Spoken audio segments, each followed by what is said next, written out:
बाबा श्रद्धेय पेरियार नरेंद्र सिंह यादव जी के 114वीं जयंती के अवसर पर जो कार्यक्रम भदोही में रखा गया है, मैं सर्वप्रथम बाबा श्रद्धेय पेरियार नरेंद्र सिंह यादव जी के तर्क धर्म दर्शन के गुरु तथागत भगवान बुद्ध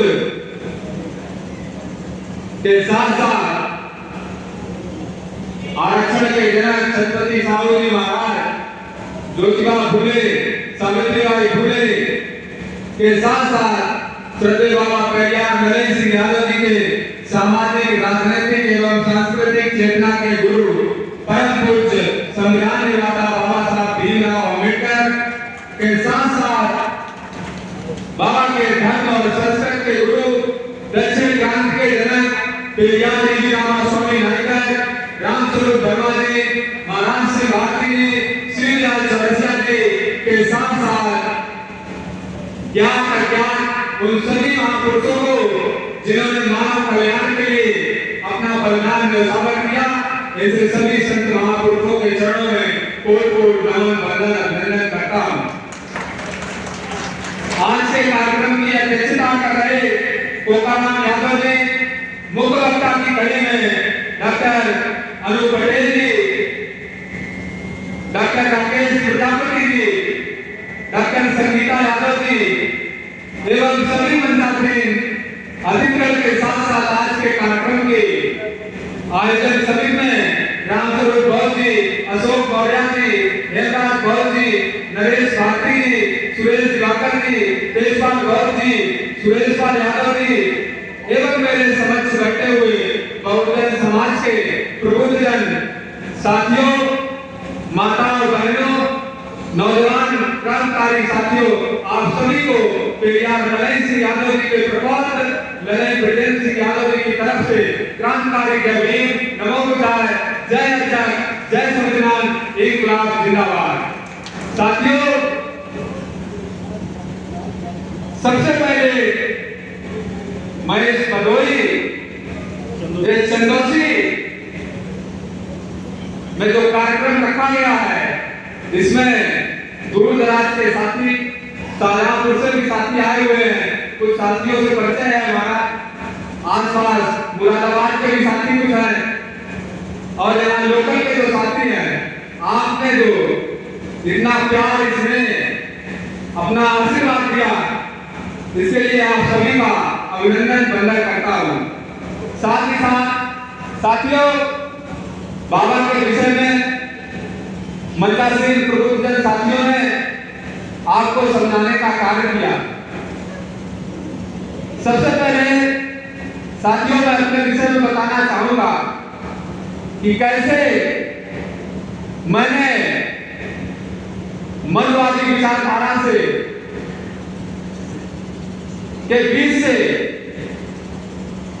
लड़ने का कार्य साहस जो आया, उसके बीच उसको आप लोगों के बीच सबसे पहले बताने का कार्य करूंगा और 4 पीढ़ी से जो बाबा श्रद्धेय पेरियार नरेंद्र सिंह यादव जी के विचारों को मनवादियों ने दबाने का काम किया, उसको कैसे आज 4वीं पीढ़ी में प्रबोध उनका मन से वैसे सभी जगह से बताने का कार्य कर रहा है और आप लोगों से विश्वास दिलाता हूँ कि आने वाले समय में कभी भी ऐसा आप लोगों को सुनने में नहीं आएगा कि पेरियार नरेंद्र सिंह के विचारों को उनके प्रपौत्र ने बेचने का काम किया किसी पद और प्रतिष्ठा के। ये आपसे वादा करता हूँ। साथियों, मैंने शिक्षा तो ज्यादा हासिल नहीं की है, मैंने बीएससी की और बीएससी के बाद में मैं सरकारी नौकरी के लिए इलाहाबाद पढ़ने गया, वो भी एक सिपाही की तैयारी के लिए। उसी के बीच में बाबा के विषय में बचपन से पढ़ता आया हूँ, सुनते आया हूँ, लेकिन कोई ऐसा साधन नहीं था जिसको मैं असलियत को समझता और जो मिशन ये 3 साल पहले शुरू किया, इसको मैं और पहले शुरू कर देता। साथियों, जब मैंने कोरोना दौरान में मुझे मोबाइल मिला एंड्रॉइड, तो मोबाइल में मैंने बाबा पेरियार नरेश सिंह यादव जी को पढ़ने का कार्य किया, समझने का कार्य किया। उसी बीच में चूंकि बाबा अपनी नौकरी छोड़ने के बाद में जब गांव आए, उसके बाद गांव छोड़कर चले जाते हैं, तो गांव के लोगों को बस इतना ही पता था, गांव में श्रद्धेय बाबा पेरियार नरेश सिंह यादव जी को दीवान जी कहा करते थे। तो गांव के लोगों को बस इतना ही पता था कि दीवान जी छुआछूत ऊंच नीच भेदभाव के विरोधी थे। वो चाहे भंगी हो, चमार हो, कोई भी हो, किसी के यहाँ बैठ के खाना खा लेते थे। बस इतना लोगों को पता था, इतना हमने भी सुना। लेकिन ये नहीं पता था कि बाबा श्रद्धेय पेरियार नरेश सिंह यादव जी ने एक ऐसी क्रांति की जिसमें मनुवादियों की चूल्हे ले गई। जब उस चीज को मैंने पढ़ा, समझा, उसी बीच में हमारे गांव में 563 प्रतिमाएं बुद्ध की स्थापित कर रहे डॉक्टर कमलेश कुशवाहा जी निःशुल्क। वो गांव आते हैं और बाबा के जयंती के अवसर पर कैंडल अपना माला सब लेके आते हैं और कहते हैं कि हम जयंती का कार्यक्रम करना चाहते हैं। उससे पहले हम लोग नहीं जानते थे। तो जब जयंती का कार्यक्रम उन्होंने रखा तो घर परिवार के पड़ोस के लोग 10-20 लोग इकट्ठा हुए, उन्होंने कैंडल जलाई और बाबा के बारे में बताया। इसके बाद उन्होंने हमसे फोन पर बात की। बात करने के बाद उन्होंने कहा कि ब्रजेश जी, आप तैयारी कर रहे हैं, अच्छी बात है, लेकिन जो आपके बाबा ने समाज के लिए काम किया उसको आपके परिवार ने बढ़ाया नहीं। मैं ऐसे ही आशा करता हूँ, आप नौजवान हैं, उस चीज को समझ रहे हैं, अगर आप इस आंदोलन को बढ़ाएंगे तो मुझे भी खुशी होगी और समाज को भी ऐसा लगेगा कि उनके नेतृत्व करने वाला कोई उनके परिवार से पैदा हुआ। तो साथियों, मैंने उसी दिन संकल्प लिया और डॉक्टर साहब से फोन पर भी कहा, मैंने उनको आश्वस्त कराया कि मैं आपकी बात को काटूंगा नहीं और मैं बाबा के विचारों को बढ़ाने के लिए अपनी जान भी देनी पड़े तो मैं दूंगा और उनके विचारों से समझौता नहीं करूंगा। जो उनके विचार थे उसी को जनता तक पहुंचाने का कार्य करूंगा, चाहे कोई भी सरकार बनी है। और मैंने उसी दिन से अपने जो शिक्षा चल रही थी उसको ग्रहण करते करते इसी बीच कार्यक्रमों में आना जाना होता है। धीरे धीरे हमारे बीच में पूर्व साथी आपको मिलते हैं। भाई लक्ष्मण यादव जी हैं, प्रोफेसर दिल्ली यूनिवर्सिटी के। उसी बीच में भाई नीरज पटेल जी को आप लोग जानते हैं, वो नेशनल जर्नल का यूट्यूब चैनल है। शंभू जी हैं दिल्ली के, नवीन कुमार है आर्टिकल 19, योगेंद्र यादव जी हैं। प्रबुद्ध जन साथियों से जब मुलाकात हुई, वार्ता हुई, उनसे ज्ञान मिला और उस ज्ञान के साथ आप जैसे प्रबुद्ध जन साथी कार्यक्रमों में मिलते हैं, उन्हीं से सीखकर बाबा के इस आंदोलन को बढ़ाने का कार्य कर रहे हैं। और आगे आप सबको आश्वस्त करता हूं कि उनके विचारों को जन जन तक पहुंचाएंगे, ना कि किसी पद और प्रतिष्ठा में आकर उनके विचारों को दबाने का कार्य करेंगे। साथियों, मैं चूंकि बाबा के विषय में ज्यादातर लोगों ने बता दिया, मैं कुछ महत्वपूर्ण ऐसी बातें बताऊंगा जो किसी ने नहीं बताई है। क्योंकि रोज लोग राजनीति के लिए क्या ना क्या करते हैं ये हम आप नहीं जान सकते हैं। इसलिए राजनीतिक लोग कभी महापुरुषों के सच्चाई को बताने का प्रयास नहीं करते हैं। इसलिए साथियों, मैं कहना चाहूंगा कि बाबा श्रद्धेय पेरियार नरेश सिंह यादव जब नौकरी छोड़कर गांव आते हैं और कैसे वो गांव छोड़कर जाते हैं, पहले तो हम इस चीज को बताते हैं आपको। गांव में जब नौकरी छोड़कर आते हैं तो एक ही गांव में वाल्मीकि समाज का घर था जिसका मुखिया मंगली था। तो जब बाबा श्रद्धेय पेरियार नरेश सिंह यादव नौकरी छोड़कर आते हैं उसी की ईवी रामास्वामी नायकर और बाबा डॉक्टर भीमराव अम्बेडकर जी के विचारों से प्रभावित होते हैं और वो संकल्प लेते हैं कि इस सामाजिक अपमान जो समाज में व्याप्त है, छुआछूत सोचने भेदभाव का, उसको हम अपने गांव से ही उखाड़ फेंकने का कार्य करेंगे। और ऐसा ही संकल्प के साथ वो गांव आते हैं और सबसे पहले उस वाल्मीकि समाज के घर पर, मंगली के घर पर जाते हैं कुछ दिनों बाद और गांव के बाहर खड़े होकर दूर से उसके घर से कहते हैं कि मंगली, तुम्हारे घर में क्या बना है खाने के लिए? मंगली कहते हैं, दादा रोटी बनी है, आज सब्जी नहीं थी। तो बाबा कहते हैं रोटी ले आओ, नमक का टुकड़ा हमारे पास है।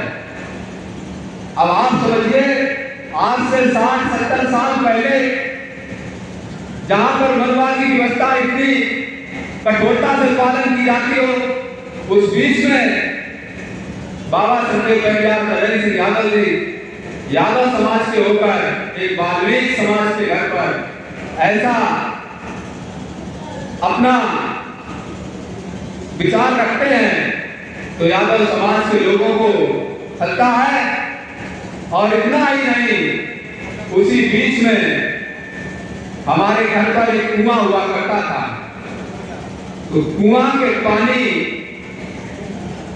कुछ कुएं के पानी गांव में सूख गए, तो जो हमारे दरवाजे पर कुआं था उस पर मंगली पानी भरने आते थे। और जब बाबा संजय पेरियार नरेंद्र सिंह यादव रहा करते थे तो सबसे पहले मंगली को पानी भराने का कार्य करते थे, जिसकी वजह से गांव के 2 परिवारों ने बाबा का विरोध किया और उन्होंने कहा कि दीवान जी ये जो आप कर रहे हैं ये अच्छा नहीं, हमारे लड़कों की शादी नहीं होगी, और अगर आप ये काम करना नहीं बंद करते तो मैं गांव छोड़कर चला जाता हूं। तो बाबा संजय पेरियार नरेंद्र सिंह यादव जी कहते हैं कि आप गांव छोड़कर मत जाइए, हम ही गांव छोड़कर चले जाते हैं। और इसके बाद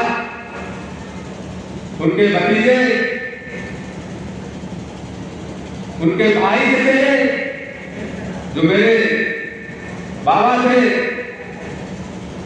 सभी ने समझाया कि दीवान जी आप मत जाइए, चाचा ना जाइए, लेकिन उन्होंने कहा लड़ाई ये लंबी है, हमको घर छोड़ना ही पड़ेगा। और वो अपनी जन्मभूमि कठारा को छोड़कर 20 किलोमीटर दूर झीलक स्टेशन पड़ता है, वहां पर जाकर किराए के मकान में रहते हैं। और इसके बाद आगे का आंदोलन अपना उसी झीलक के किराए के मकान से शुरू करते हैं। साथियों, कुछ मनुवादी व्यवस्था से पैदा हुए लोगों को भारत की संस्कृति और सभ्यता के बारे में और पारिवारिक रिश्तों के बारे में पता नहीं है। तो कुछ लोग हमसे कहा करते हैं कि उनका कोई वंश ही नहीं था, एक बेटी थी, खत्म हो गई थी, आप कैसे प्रकोप हैं? तो आज इस मंच के माध्यम से सबसे पहले मैं इस बात को सिद्ध करूंगा और उस पर आप लोग बताना कि मैं सही हूं कि गलत हूं। साथियों, बाबा संजय पेरियार नरेंद्र सिंह यादव जी का वंश की शुरुआत होती है मुल्ला सिंह यादव से। मुल्ला के 3 लड़के हुए, गज्जू, फत्ता, सीताराम। गज्जू से पैदा हुए दलई सिंह यादव और फत्ता से पैदा हुए मथुरा यादव, जो शादी के बाद अपना गांव घर छोड़कर बेचकर सब अपने ससुराल चले गए। तीसरे बच्चे सीताराम यादव, जिनके लड़के हुए नंदलाल और नंदलाल से हुए राम भजन, जो मेरे सगे बाबा हैं। तो साथियों, अगर संक्षिप्त में आपको बताना चाहूं कि पेरियार नरेंद्र सिंह यादव जी के बाबा हुआ करते थे मुल्ला, पेरियार से बाबा श्रद्धेय लड़ई सिंह यादव जी के जो बाबा थे वो मुल्ला, और मेरे पिताजी के बाबा मुल्ला थे। बस इतना फर्क है, हमारे उनके बीच का इतना फर्क है कि पेरियार लड़ई सिंह यादव जी के बाबा मुल्ला थे और हमारे पिताजी के बाबा मुल्ला थे। तो आप बताइए हम उनका पोता हुआ कि नहीं? आप बताइए चौथी पीढ़ी में हुए कि नहीं? और साथियों यहाँ तक कि जब बाबा श्रद्धेय पेरियार लड़ई सिंह यादव अंतिम पायदान पर खड़े थे संघर्ष के, उसी बीच में एक वो अपनी फोटो रखते थे जिस फोटो में लिखा रहता था कि सामाजिक अपमान गरीबी से अधिक रखता है, अधिकार मांगे नहीं छीने जाते हैं। के साथ साथ अपना जन्म और जन्म के बाद उसने काला था मृत्यु में सिर्फ डेट नहीं लिखी थी, 9 लिखा था। और उस फोटो के पीछे उस बंसावली को बनाकर गए और उस बंसावली में चौथी पीढ़ी में मैं पहला व्यक्ति हूँ, ना उनका कोई भतीजा ना नाती, कोई भी अभी तक उनके ब्लड से उनके विचारों को पढ़ाने के लिए समाज में नहीं आया। मैं पहला व्यक्ति हूँ। मेरे परिवार में 8 से 9 लोग हैं, चाचा ताऊ सब मिला के जो बाहर के रहते हैं, पूरे परिवार के वर्ष में मैं पहला व्यक्ति उनके विचारों को पढ़ाने के लिए निकला हूँ। और मैं आप लोगों से वादा करता हूँ कि उनके विचारों को दफन नहीं होने देंगे, बढ़ाने का कार्य करेंगे।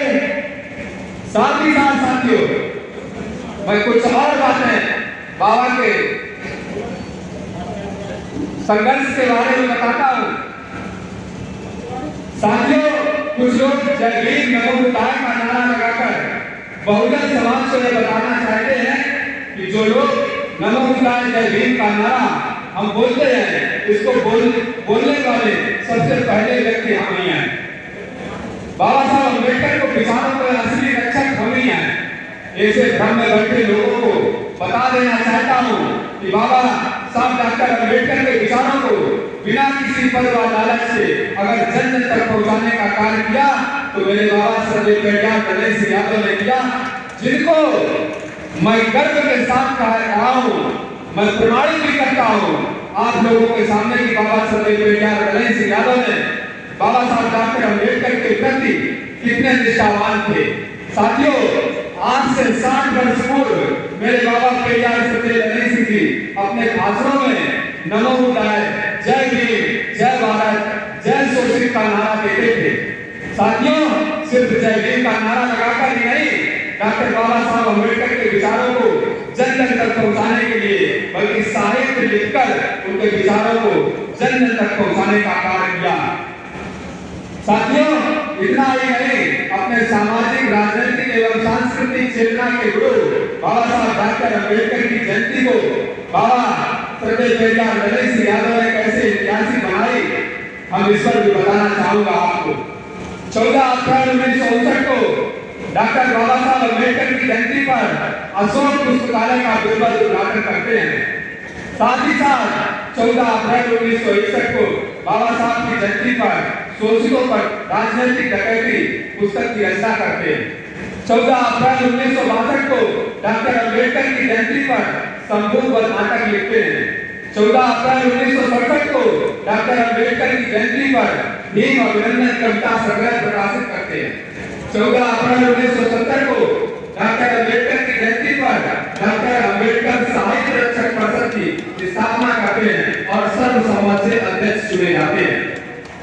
अस्पताल काउंसिल के प्रचार मंत्री हुआ करते थे।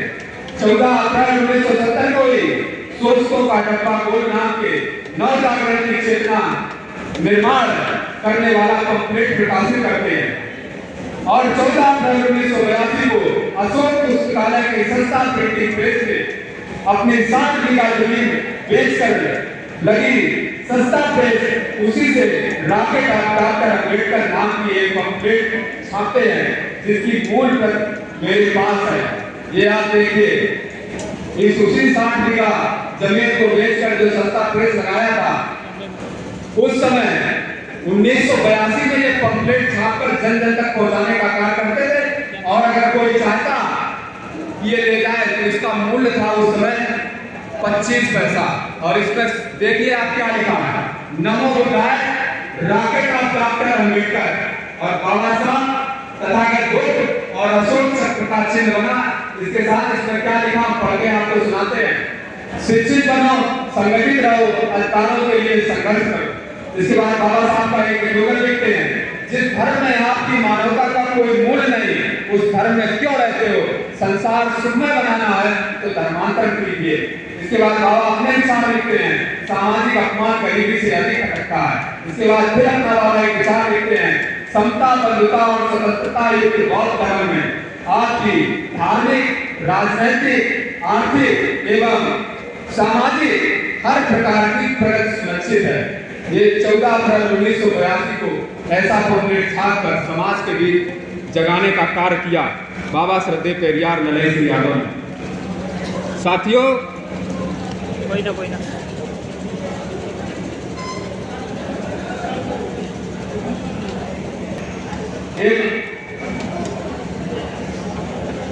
कुछ चीजें और आपको बताना चाहूंगा कि मनवादी, सामंतवादी विचारधारा के लोग बाबा श्रद्धेय पेरियार नरहरि सिंह यादव जी को कहा करते हैं कि ये देशद्रोही, धर्म विरोधी, जात विरोधी मानसिकता का व्यक्ति था और ऐसा कोई ऐसा कार्य नहीं समाज में किया जिसको पेरियार नरहरि सिंह यादव जी को महापुरुष कहा जाए। साथियों, उन लोगों को मैं बता देना चाहता हूं कि 1911 में जन्मे पेरियार नरहरि सिंह यादव जी 1928 और 31 में फॉरेस्ट गार्ड रहे। 28 में मिडिल करके उर्दू के साथ बात किया और 33 में सशस्त्र पुलिस कंपनी मुरैना मध्य प्रदेश में कांस्टेबल पद पर भर्ती हुए। इसी बीच नौकरी करने में जाति भेदभाव, छुआछूत जैसी सामाजिक अपमान का सामना होता है। इसके बाद बाबा श्रद्धेय पेरियार नरहरि सिंह यादव जी इस सामाजिक अपमान पर चिंतन करते हैं और एक नारा देते हैं, सामाजिक अपमान गरीबी से अधिक खटकता है, अधिकार मांगे नहीं छीने जाते हैं। साथियों, और उसी का कारण था कि 1946 में नाम करते पुलिस अकादमी से ग्वालियर कायम कर सर्वसम्मत से अध्यक्ष चुने गए। यही नहीं, इसके बाद बाबा श्रद्धेय पेरियार नरहरि सिंह यादव सोल्जर ऑफ दीवार की तरह सिपाही की तबाही पुस्तक लिखते हैं। कर्मचारियों को कुरान के पद पर अग्रसर करती है ये किताब। इसके बाद आजाद हिंद फौज की तरह ग्वालियर राज्य की आजादी के लिए जनता तथा सरकारी मुसलमान को संगठित करके पुलिस और फौज में हड़ताल कराई और जवानों से कहा कि बलिदान न सिंह के होते सुना, बकरे बलिवेदी पर लाए गए, इस दारी को दूध पिलाया गया कि छुए के प्यार बताए गए, ना काटे तेरे बादल गए, सीधों पर नारे चढ़ाए गए, बलवान का बाल न मांगा गया, पर हीर सदा तलवाए गए। इतना कहने के बाद 29 मार्च 1947 को ग्वालियर स्टेट स्वतंत्रता संग्राम के सिलसिले में पुलिस और आर्मी ने हड़ताल करने के आरोप में धारा 131 भारतीय दंड विधान समिति 2 के अंतर्गत साथियों सहित राजबंदी बने। इसके बाद 6 नवंबर 1947 को स्पेशल क्रिमिनल सेशन तक ग्वालियर में 5 वर्ष आश्रम कारावास 5 रुपए देकर सजा सुनाई।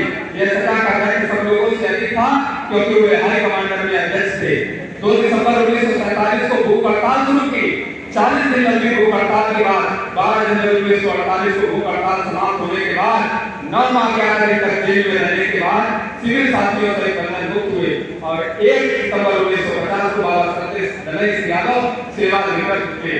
इसके बाद 1951 से 1957 तक संपूर्ण भारत भ्रमण करते हैं। इसके बाद बाबा अपने तर्क और साक्ष्य के आधार पर मनवादियों के अंधविश्वास पाखंड के धंधे पर जो चोट दी वह मनवाद 7 पीढ़ी भी नहीं भूल पाएंगे। पेरियार रामास्वामी नायकर लगभग 18 रामायणों का अध्ययन करते हैं। 1 जनवरी 1930 को तमिल भाषा में रामायण का अध्ययन शीर्षक में किताब लिखी जिसका अंग्रेजी अनुवाद 1959 को द रामायण एक ट्रू रीडिंग नाम से प्रकाशित हुआ। इसके बाद बाबा श्रद्धेय पेरियार नरहरि सिंह यादव जी हिंदी अनुवाद की अनुरोध मांगते हैं। पहले तो अनुमति नहीं दी जाती है। इसके बाद 1 जुलाई 1968 को पत्र के माध्यम से बाबा को अनुमति मिलती है और उस अनुमति के बाद बाबा ने बिल्कुल देर न करते हुए कानपुर देहात के अंग्रेजी के अध्यापक थे रामा आजाद जी, जिनका अभी हाल ही में निधन हो गया है। उन्होंने उस पुस्तक का इंग्लिश से हिंदी में अनुवाद करने में बाबा का सहयोग किया और 60 बीघा जमीन बेचकर अशोक पुस्तकालय में सस्ता प्रेस के नाम से जो प्रिंटिंग प्रेस लगाया था, उसी से रामायण हिंदी में सरल अनुवाद सच्ची रामायण को छाप कर प्रकाशित करते हैं। जैसे ही सच्ची रामायण उत्तर भारत के बाजारों में पहुंची है, वैसे ही बलवान विचारधारा के लोगों में आक्रोश के साथ साथ प्रबली बन जाती है, क्योंकि वह यह बात जान गए कि जिस तरह की इस शोषित वर्ग को हजारों वर्षों से पुरोहित पंडा पुजारी आज भाग्य भगवान स्वर्ग नरक और पुनर्जन्म के जाल में फंसाकर उनको सीधा करके अपनी दुकान को सजाकर चला रहे हैं, उस पाखंड और विश्वास की दुकान पर यह सच्ची रामायण पुस्तक ईडी सीबीआई इनकम टैक्स जैसी जांच एजेंसी शामिल है। साथियों, इसी दहशत मनवादियों ने दिल में बैठ गई। इसके बाद मनवादियों ने आंदोलन करना शुरू कर दिया और सच्ची रामायण के खिलाफ तत्कालीन उत्तर प्रदेश सरकार ने 20 दिसंबर 1959 को नोटिफिकेशन जारी कर जब्ती का आदेश दिया। उसी दिन सच्ची रामायण पुस्तक जब्त कर दी गई। मनवादियों के लिए यह दिन बहुत खुशी का था, क्योंकि उन्होंने सोचा था कि हमारा पाखंड का धंधा सत्ता रहेगा, लेकिन मनवादियों को यह नहीं पता था कि नरेंद्र सिंह यादव इतनी आसानी से धंधा नहीं चलने देगा। इसके बाद बाबा साहब डॉक्टर अम्बेडकर के संविधान के सहारा लेते हैं और मुकदमा नंबर 412 सन 1970 पर इलाहाबाद हाई कोर्ट में अपील करते हैं। 1970 में ही पुस्तक सम्मान के लिए भारत परिवर्तन की जब्ती का सरकार के विरुद्ध इलाहाबाद हाई कोर्ट में मुकदमा दायर करते हैं। इसके बाद वर्तमान उत्तर प्रदेश के 7 तर्क के आधार पर 19 जनवरी 1971 को नंगा करके सच्ची रामायण पुस्तक हाईकोर्ट इलाहाबाद में जीत लेते हैं। लेकिन मनवादी लोग इतनी जल्दी हार मानने वाले नहीं है। वर्तमान उत्तर प्रदेश सरकार इस 19 जनवरी 1971 को ही हाईकोर्ट इलाहाबाद के निर्णय के खिलाफ सुप्रीम कोर्ट में अपील कर देती है।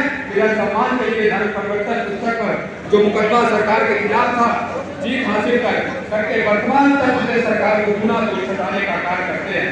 साथियों, इसी 29 सितंबर 1971 को सच्ची रामायण की चाबी पुस्तक करते हैं और 10 सितंबर 1971 को चाबी जब्त हो जाती है।